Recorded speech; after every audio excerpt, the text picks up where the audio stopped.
জীবনানন্দ দাশের এই কবিতার মতোই হয়তো রায়বাড়িতে ফিরে আসতে চেয়েছিলেন অন্নদা সুন্দরী, ইন্দুমতী, সত্যবতী অথবা সারদা সুন্দরী। কে বলতে পারে, হয়তো তারা কালের স্রোতে, হয়তো মানুষ নয়, হয়তোবা শঙ্খচিল বা শালিকের বেশে ফিরে এসেছিল।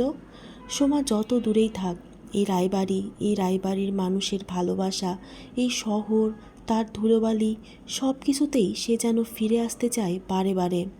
মানুষ চাইলেও মাটির টান আর নারীর টানটা কখনোই ভুলতে পারে না। অতীতও একটা টান।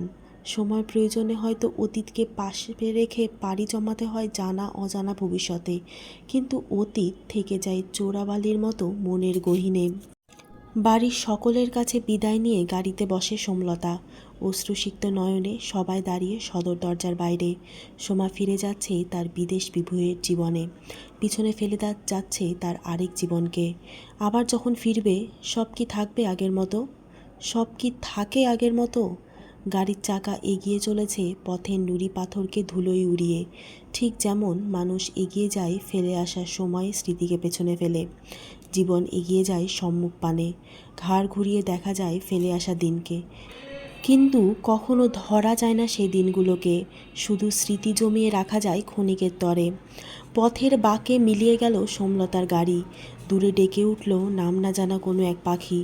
কি পাখি? ডাহুক নাকি ঘুঘু? নাম না জানা পাখিগুলোর এক টানা ডাকে সবার মনে শূন্যতা যেন জানান দেয় উচ্চস্বরে। রায়বাড়িও যেন নীরবে বিদায় দিল তার এক উত্তরসূরিকে। হয়তো আবার দেখা হবে অতীতের স্মৃতির সাথে কোনো এক অদূর ভবিষ্যতে। থেমে যাওয়ার সুযোগ তো আর নেই। থেমে যাওয়া মানে একেবারে থেমে যাওয়া, আর জীবন মানেই তো সামনে এগিয়ে যাওয়া।